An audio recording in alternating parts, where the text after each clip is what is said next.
In the dawn of time, when the cosmos was but a fledgling thought in the mind of the great abyss, and the gods themselves toiled under the weight of creation, a profound weariness settled upon the heavens.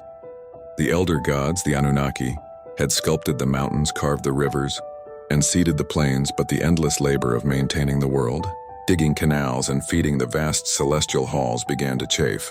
Their backs ached, their spirits flagged, and their voices rose in a chorus of discontent. Leading the chorus was Igigi, a lesser god whose task it was to dig and dredge. He cast down his tools, his face streaked with sweat and grime, and declared, "Enough, we are gods, not laborers. Our sacred hands were meant for grander designs, not the unending drudgery of the earth." The clamor reached the ears of the primeval mother Namu, the boundless sea from whom all life had sprung. Her heart, vast and deep, felt the sorrow of her divine children. She turned to her clever son Enki, the god of wisdom, water, and crafts, whose mind was a labyrinth of brilliant solutions.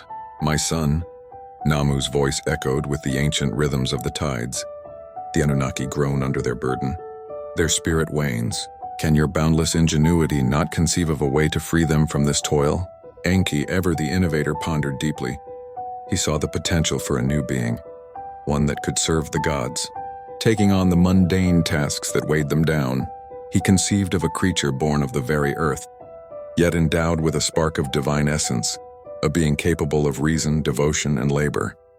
He gathered the earth goddess Ninmah, also known as Nintur or Mami, whose hands were skilled in the molding of forms, and presented his idea. "Let us create a Lulu Amelu, a primitive worker, a servant of the gods, fashioned from the clay of the Apsu, the sweet waters beneath the earth." Ninmah, intrigued, agreed. Together they descended to the sacred depths of the Apsu.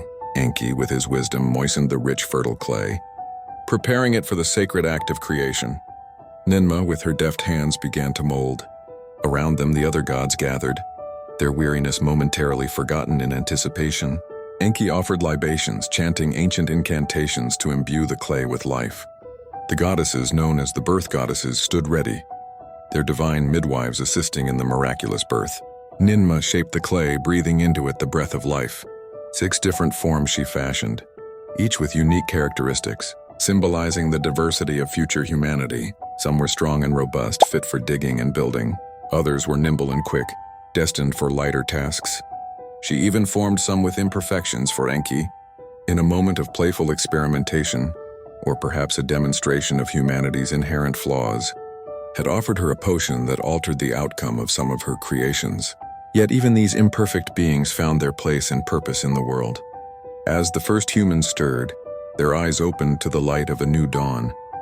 They were a wonder to behold, beings of clay and spirit, humble yet capable. The Anunnaki watched, their faces transformed from weariness to awe. The burden had been lifted. "Let these beings serve us," declared Enki. "Let them till the earth, build our temples, and offer us sustenance, so that we, the gods, may dedicate ourselves to the grander tasks of the cosmos." And so humanity was born, created from the very dust of the earth, instilled with the breath of the gods, destined to serve, and in their service to thrive and multiply, forever bound to the divine beings who had brought them into existence.